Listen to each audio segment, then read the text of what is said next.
a trajetória da igreja. Quando Jesus Cristo nasce, o mundo está sob o governo de Roma, e quem está governando o império é César Augusto. Israel já estava debaixo do governo de Roma desde o ano 63 a.C., quando Pompeu conquistou aquela região. Quando Jesus começa o seu ministério em Lucas 3, o mundo está sendo governado por outro imperador, Tibério César. Depois veio Calígula, veio Cláudio e depois, em 54, veio Nero, um homem devasso, cruel e violento.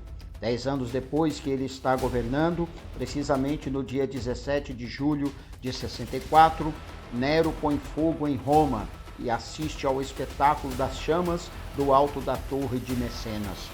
7 noites e 6 dias de incêndio.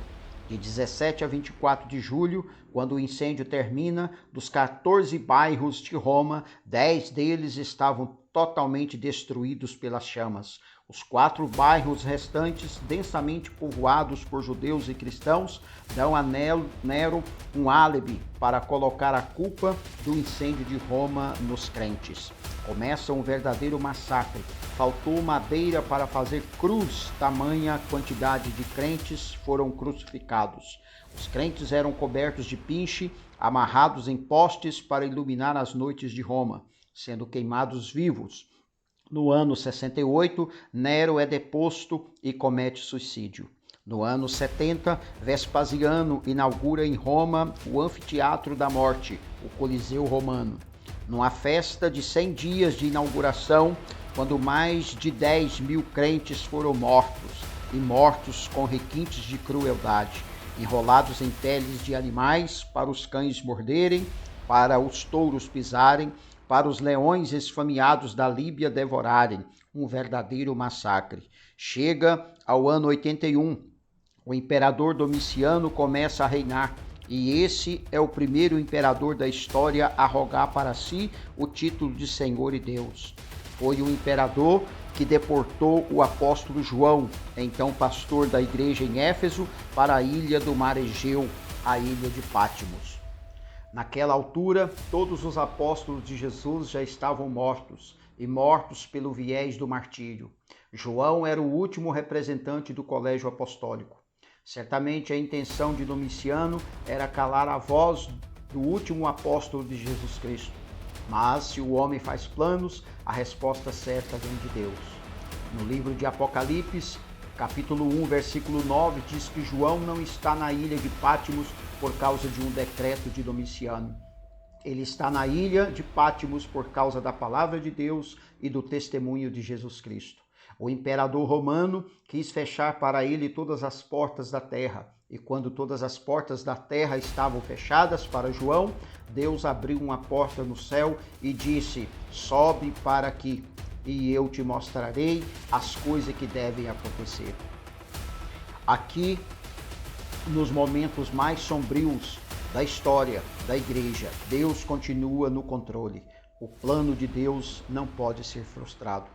Os imperadores que vieram depois foram truculentos: Marco Aurélio, Sétimo Sevério, Décimo, Diocleciano, mas quis a providência de Deus que por volta do ano 303, Constantino revertesse essa situação, e o cristianismo, que até então era massacrado e perseguido, os crentes que eram mortos com requintes de crueldade e levados ao martírio, agora o cristianismo é declarado religião oficial do Império Romano. E isso foi muito bom, e isso foi muito mal. Muito bom porque cessou a perseguição, muito bom porque os crentes que viviam nos antros da terra, viviam nas catacumbas de Roma, eram queimados, eram torturados, eram afogados, eram mortos a pauladas, agora podem ter liberdade de adorar a Deus. Muito bom, porque os bens que foram confiscados agora são devolvidos, e os crentes que não podiam se reunir publicamente agora têm seus templos construídos com a benese do Estado. Mas foi muito mal, porque agora a porta de entrada da igreja deixou de ser a conversão para ser a conveniência. Agora ser crente não é mais enfrentar a hostilidade do Estado, mas receber as benesses do Estado. E isso fez com que as pessoas viessem do paganismo trazendo em suas bagagens as crendices do sincretismo religioso para dentro da igreja cristã. E não tardou para que a igreja cristã se corrompesse doutrinariamente, teologicamente e moralmente. Vocês bem sabem que sempre que uma igreja se corrompe doutrinariamente, cresce a política eclesiástica dentro da igreja. Começa então uma disputa de hegemonia de poder entre as 5 principais cidades do mundo: Roma no ocidente, Constantinopla no oriente, Alexandria no Egito, Antioquia da Síria e Jerusalém. No ano 604, o imperador Focas nomeia Nicolau I, bispo de Roma, como bispo universal da igreja. Nicolau I rejeita este título e diz que qualquer homem que receber esse título de bispo universal da igreja deve ser considerado anticristo, porque só Jesus pode receber esse título. 3 anos depois, entretanto, em 607, o imperador romano Focas nomeia Bonifácio III como bispo de Roma, e ele recebe o título e começa então, historicamente, a instituição do papado. Talvez você possa perguntar: bom, mas eu já li nas histórias que os papas vêm desde Pedro. Como é que vai dizer que começa o papado em 607? Vale destacar aqui que no século VIII, na França, surge um documento chamado As Falsas Decretais de Isidoro. Um documento forjado, um documento falso, que tentou dar legitimidade ao papado, recuando a sua historicidade a Pedro, como se Pedro fosse o primeiro papa, e que todos os papas seguintes tinham legitimidades como sucessor de Pedro. Se vocês quiserem melhorar a compreensão deste assunto, sugiro a vocês a obra de Janus, o Papa e o Concílio, cujo o prefácio foi escrito pelo grande tribuno brasileiro Rui Barbosa, e cujo prefácio da obra representa 70% do livro. Rui Barbosa desconstrói essa ideia da infabilidade papal. Rui Barbosa vai mostrar que as falsas decretárias de Isidório foram os maiores embustes, o maior engodo literário da história da humanidade. E desta maneira, a igreja foi se corrompendo. É claro que nos primeiros 5 séculos da história da igreja, as doutrinas sobre Jesus foram discutidas à exaustão. No Concílio de Nicéia, em 325, a divindade de Jesus Cristo.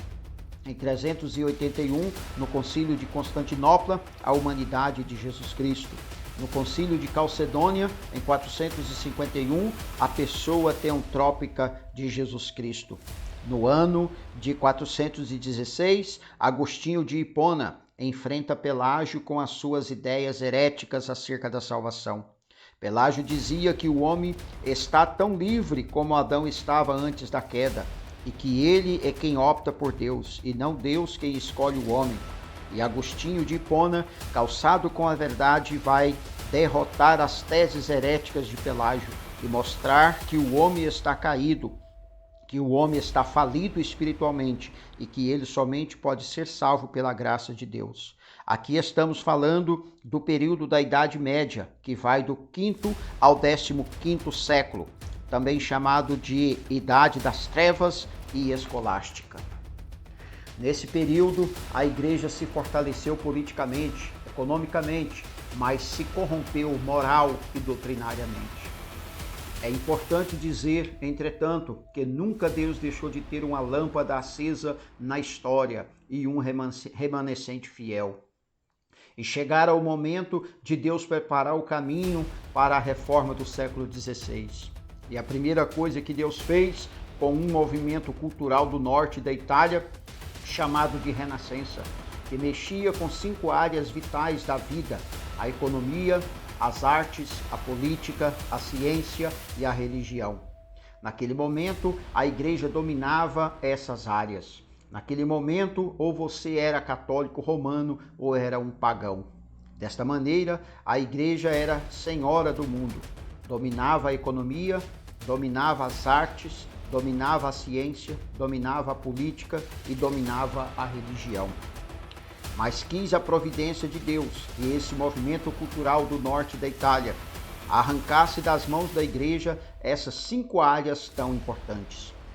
Deus prepara mais de perto ainda um caminho, quando levanta na Inglaterra aquele que é chamado pelos historiadores, entre aspas, estrela d'alva da Reforma, um professor de Oxford, John Wycliffe, um homem culto, um homem convertido a Cristo, um homem que prega a graça, um homem que anuncia a salvação, um homem que combate os erros e os desvios da igreja, e um homem que entendia uma coisa: a reforma não poderia se estabelecer a não ser que o povo tivesse a Bíblia em sua própria língua. Porque na Idade Média, a única Bíblia que o povo conhecia era em latim, e o povo não sabia o latim. E os sacerdotes que tinham acesso à Bíblia não conheciam a Bíblia, não ensinavam a Bíblia, e a igreja estava entregue à ignorância. John Wycliffe entendeu: nós precisamos traduzir a Bíblia e dar a Bíblia para o povo. Ele começou a tradução da Bíblia para o inglês, foi perseguido e não consegue concluir a tradução. Mas os seus discípulos, os Lollardos, vão concluir a tradução da Bíblia para o inglês. Lá na Boêmia, um discípulo de John Wycliffe, John Hus, convertido a Cristo, prega com muito poder e paixão o Evangelho, denunciando os pecados e os desvios da igreja, denunciando as heresias que estavam sendo acolhidas pela igreja. Ele foi preso, foi torturado e foi queimado vivo pela Inquisição Romana. Deus levanta nas barbas de Roma Florença, Jerônimo Savonarola, que pregava com tanto poder a palavra de Deus que a cidade de Florença foi impactada e transformada pela sua pregação. Mas por não se retratar da sua posição evangélica, ele também foi morto pela Inquisição. Quando John Hus estava sendo queimado na fogueira, 100 anos antes de Lutero, ele profetizou: hoje vocês estão matando um ganso, mas Deus levantará um cisne, e este vocês não poderão matar. Talvez, sem saber o que estava dizendo, ele estava apontando para aquele grande momento, quando no dia 31 de outubro de 1517, Lutero haveria de afixar nas portas da igreja de Wittenberg as 95 teses contra as indulgências. A igreja continuou se corrompendo, porque aqueles que se levantavam para defender a verdade eram presos, eram torturados e eram mortos. E agora, Leão X está no seu governo como Papa, está tendo o privilégio, entre aspas, de construir o maior santuário católico de todos os tempos, a Basílica de São Pedro. E ele está precisando de ajuda, e então a igreja que tinha se corrompido ao extremo, introduzido no seu meio o culto às imagens, as relíquias, a evocação de santos, o purgatório, a missa, a transubstanciação, a confissão auricular, a tradição da salvação pelas obras, o culto a Maria como Mãe de Deus, Imaculada, Mediadora e Corredentora. A igreja que estava sendo eivada de tantos erros, ainda agora recebe o impulso de arrancar dinheiro do povo através de venda de perdão de pecado. Naquele momento, a igreja entendia que era dona do ser humano, tanto da igreja militante, quanto da igreja purgante, quanto da igreja triunfante. Ninguém poderia escapar das mãos da igreja, nem depois da morte. Se der uma quantia em dinheiro, no momento em que a moeda cair no gasofilaço, a alma dele pula do purgatório para o céu. Assim era vendida as indulgências, o perdão dos pecados. As pessoas eram encorajadas a comprar 5 anos de perdão, 15 anos de perdão, 20 anos de perdão, ou se o dinheiro fosse bom, perdão para a vida inteira. E é nesse momento que Johann Tetzel vai à Alemanha para vender indulgências. E a essas alturas, Martinho Lutero já era um professor de Bíblia, já tinha tido contato com o livro de Romanos, já entendia que a justificação não é pelas obras, mas é pela fé em Jesus Cristo. E então, quando Johann Tetzel vai para a Alemanha pregar as indulgências, Estrategicamente, no dia 31 de outubro de 1517, véspera de Todos os Santos, Lutero vai afixar as 95 teses contra as indulgências. Aquelas 95 teses não estavam tão claras ainda na mente de Lutero. Só mais tarde ele vai ter uma compreensão maior da verdade de Deus, mas estava deflagrado o movimento da reforma. Isso aconteceu com muita luta, com muita lágrima, com muito sofrimento, porque no dia 5 de maio de 1521, Lutero é convocado a comparecer à Dieta de Worms, diante do imperador, diante das autoridades políticas, diante das autoridades eclesiásticas, e os seus livros estavam lá expostos. E Lutero sabia que aquela reunião não estava convocada para discutir com ele, mas apenas para uma razão, para que ele se retratasse das suas posições bíblicas e cristãs. Naquele dia, Lutero pediu um tempo a mais para pensar, para espanto de todos. Dizem os historiadores que naquela noite Lutero teve uma grande angústia na sua alma. O inferno jogou em cima dele toda a sua fúria, a tal ponto de em um momento determinado da noite, ele pegar o seu tinteiro e jogá-lo contra a parede, como se o diabo estivesse fisicamente, presentemente ali no seu quarto. Quando o dia amanheceu, a dieta se recompôs, os livros de Lutero sobre a mesa perguntaram para ele: Lutero, você está pronto a se retratar daquilo que você escreveu, o que você tem pregado e o que você tem ensinado? E Lutero respondeu: a menos que vocês me convençam pelas Escrituras que eu estou errado, eu não me retratarei, porque não é lícito, não é justo, nem honesto um homem agir contra a sua consciência. Aqui fico e aqui estou, e que Deus me ajude. Estava aí o corte definitivo para a reforma protestante do século XVI. Lutero foi considerado herege, e isso significava que qualquer pessoa que o matasse não tinha nenhuma imputação de crime.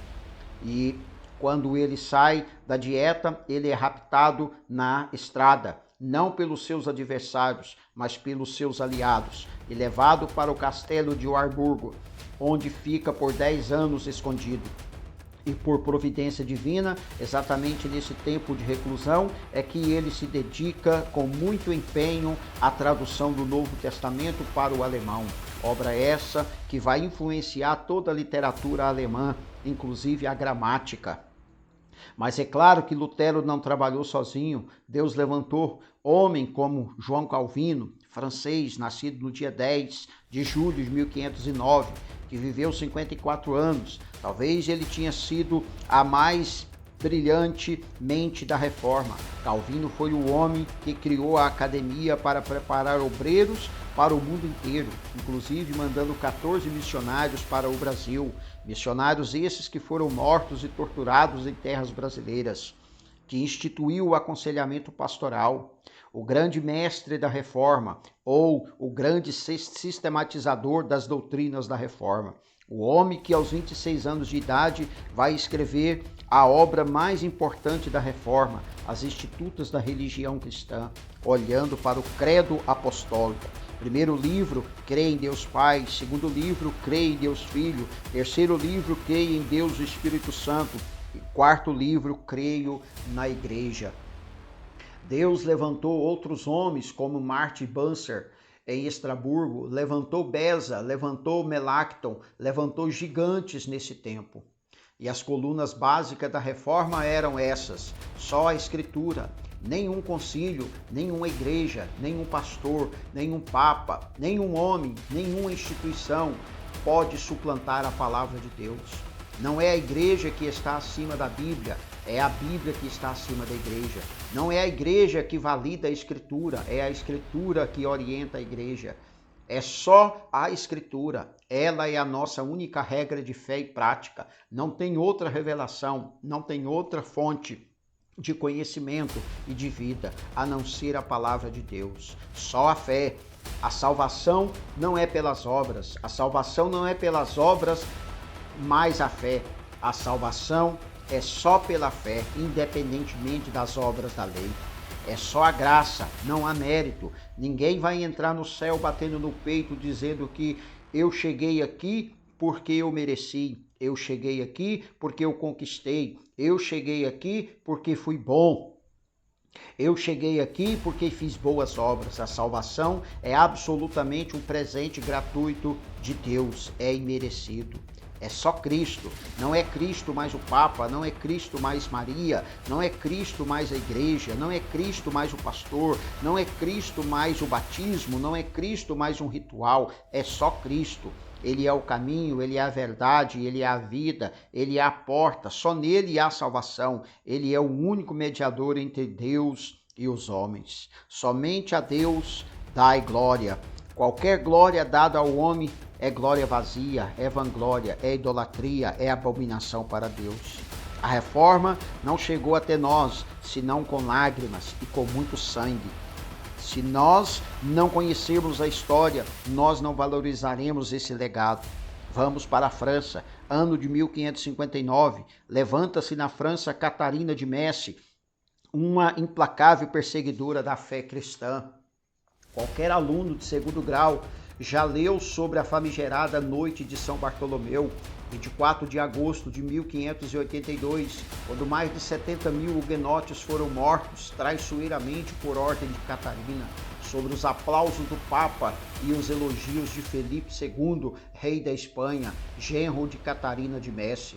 Foi proibido ser protestante na França, e se você ler, por exemplo, antes disso, a história do reformador João Calvino, vocês verão quanta luta, quanta dor, quanta perseguição, quanta tristeza, quanto sangue derramado em seu país. E é por isso que ele foge dessa perseguição, passando por Genebra, e quis a providência de Deus que Farel o convidasse, porque Farel não era o mestre, Farel era um evangelista. E ele disse a Calvino: preciso de você aqui, eu não vou ficar, eu estou em transição.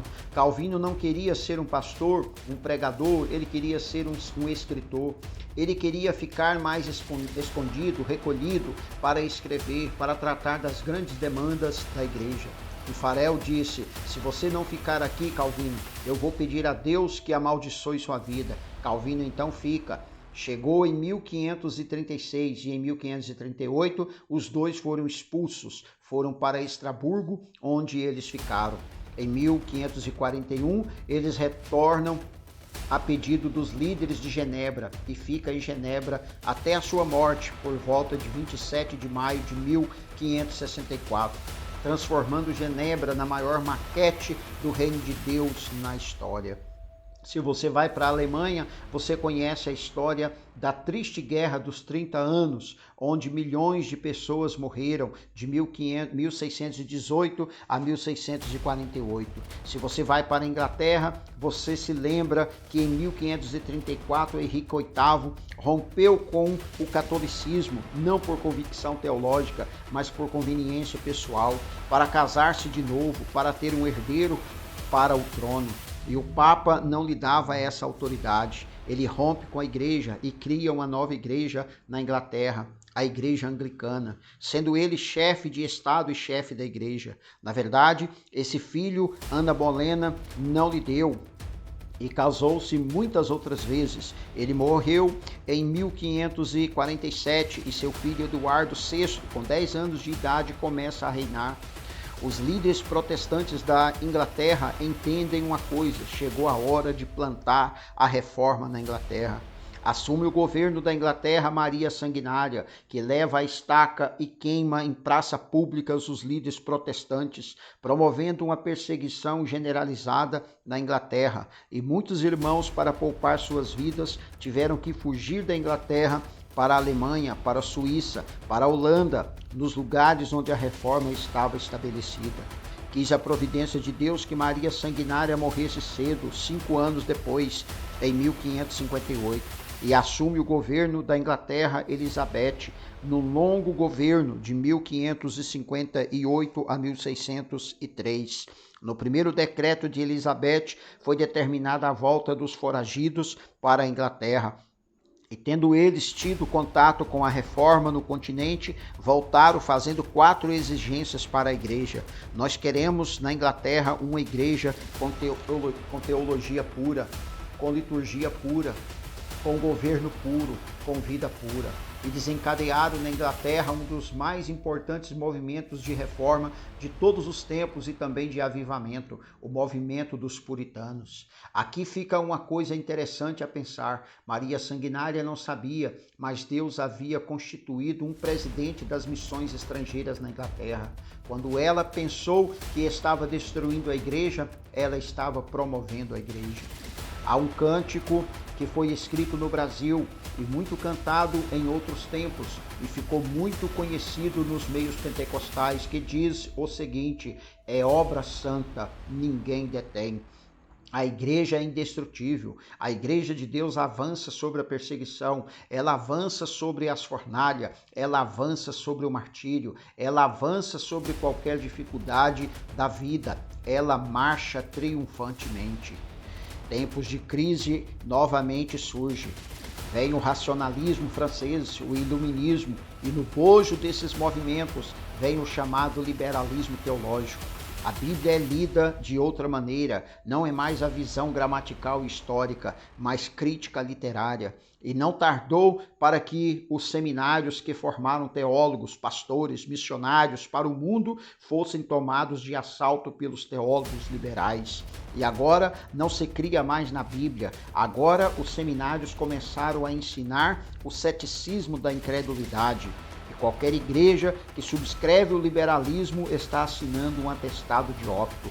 Não há esperança para alguém que diz: eu não creio mais na Bíblia, eu não creio que este livro é a palavra de Deus, eu não creio mais que este livro é infalível, é inerrante e nem é suficiente. Qualquer igreja que entrar por esse caminho morre, não tem antídoto. O que fizeram? Tentaram restaurar a igreja através de grandes palestras, tentaram dar mais credibilidade ao pastor levantando o púlpito, mas a igreja só foi restaurada deste vale de ossos secos pelos poderosos reavivamentos que Deus derramou sobre a sua igreja.